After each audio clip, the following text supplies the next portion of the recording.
Well, good morning.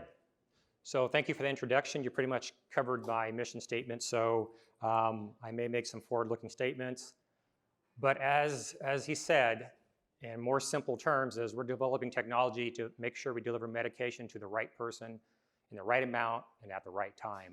And so we're trying to leverage both compliance, adherence, but also security, making sure only that patient who is supposed to get the medication gets the medication. So I hit the wrong button. So I think everybody in this room, unless you live under a rock, know that we have a serious opioid crisis in this country. And I'm not going to go through a lot of this data. It's an epidemic and it's getting worse. And I'm not here to fix the epidemic. I'm here to try to help the patients who are already addicted to opioids. In just the last 3 years, you see the number of deaths from opioids have gone from 48,000 to over 80 to over 100,000. And I think we all know, and we hear a lot about the news, is that overprescribed and use of pain medications and prescription products in the 1990s initiated this. And then we had the drugs coming over the border. And now what you see with fentanyl and the synthetic opioids, it's an explosion. It's going to make the overprescription look like nothing compared to what's going on right now. So there's a huge unmet need to help patients already addicted to opioids. In fact, by the time I'm done with this talk, 2 more people will have overdosed and died. And that happens every 5 minutes right now in this country. So how can we help those people who have opioid use disorder? I think first of all, to recognize that opioid use disorder is actually a medical condition recognized by the AMA. And it's basically a condition where there's a long-term treatable condition where the brain basically takes over. And even though the person knows it's wrong, they can't prevent it. 2.7 million people have this opioid use disorder. The most effective treatment, there are many treatments, but most effective is really going to an opioid treatment program, an OTP. These are programs that are licensed by the federal and state governments. There's about 2,000 of them in this country. And they use what's called medication-assisted treatment or medication for opioid use disorder. It's a combination of counseling and training and work, but also using medication. Actually using a very controlled drug called methadone to actually block the receptors to reduce the craving for drugs. Very effective long-term use, and people can live a normal life if they continue to have treatment. So these people who are treated with methadone at these clinics actually have a 76% chance, less likeliness to have an overdose due to an opioid. In addition, they have 1/3 the rate of ending up in an ER room due to an opioid. And the cost savings to the society is enormous just on those 2 facts alone, not to mention people dying for 5 minutes. So the death rate is actually, if you're on methadone and being treated, about 1/4 the rate as if you're not being treated. So a very huge medical need to treat these people who are addicted to the opioids. So what's the standard of care today? So the patients who have an opioid use disorder and go to a clinic, an OTP clinic, there are about 600,000, about right now it's about 520,000 patients, and it's growing 4 to 6% a year. It's going to explode due to fentanyl. But initially, every patient must go to a physical location and have counseling initially, but have medication under supervision every single day. And that happens for at least 30 days.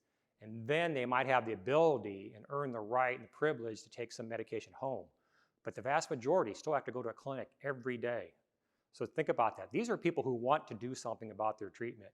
They want to get better. They want to have a life. They want to take care of their family and have a job.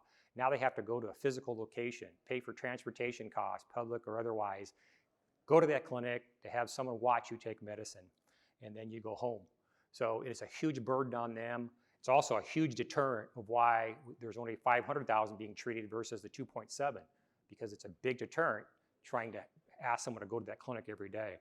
So right now, 20% of people have that at home. During COVID, they loosened the guidelines. We did qualitative research last year, and we had clinics having 80-90% of their patients take a week's medication home.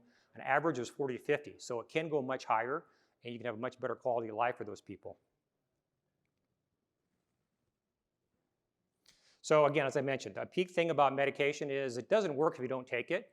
And from a healthcare provider, they don't know if the patient's taking the right amount at the right time, and is even the right person taking it. These people are going home with methadone, maybe have 6 bottles for a week. They could take all 6 in one day, and no one would know that. Or it could be diverted, misused, overdosed. So what we have developed is our COPA device, which is our computerized oral prescription administration system. mouthful, so we say COPA.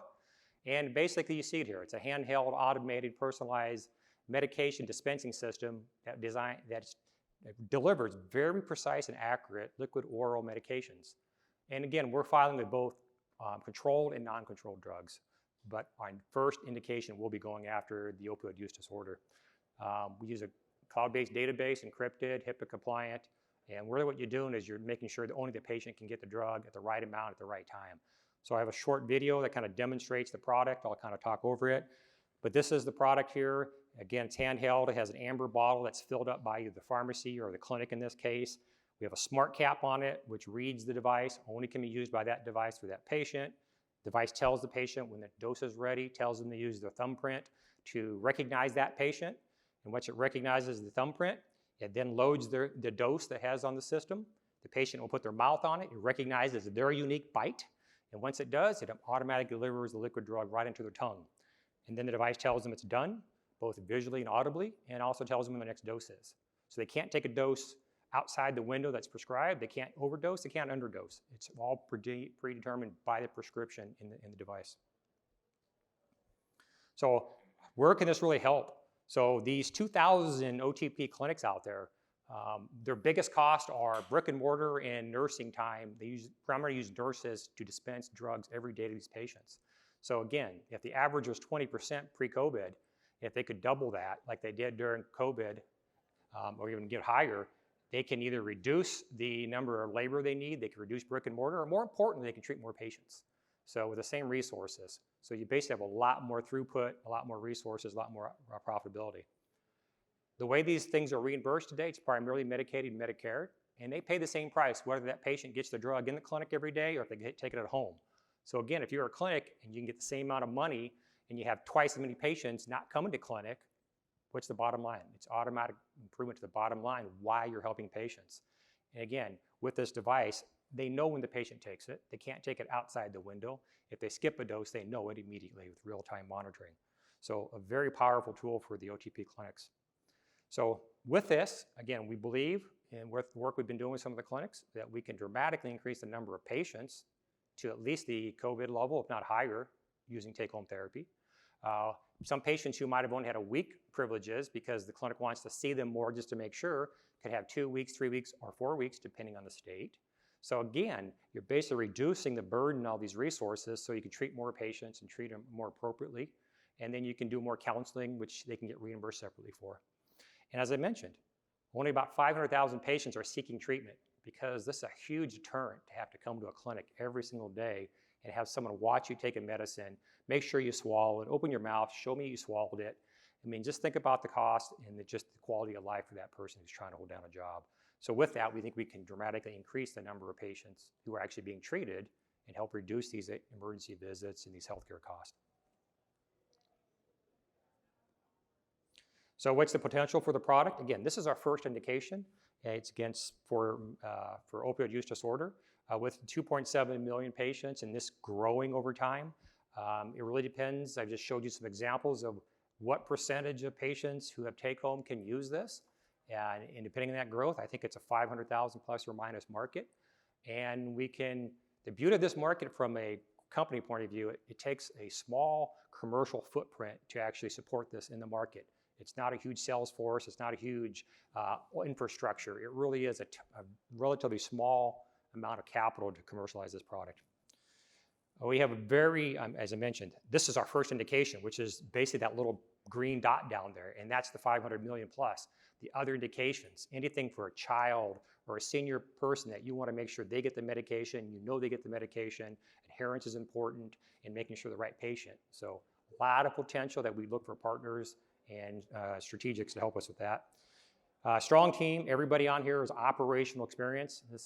Every single person has launched drugs and devices in the real world over 15 to 30 years. And in closing, again, we're using biometrics to secure the delivery, and we're focused on opioid use first, but there's many, many indications, very strong IP. We did get a $2 million grant from NIH and the National Institute of Drug Abuse, exclusively focused on increasing take-home therapy. Like I mentioned, strong IP, so we're really excited, and we're on schedule after having about 4 pre-sub meetings to submit our de novo application this year in the next 6 months. So thank you.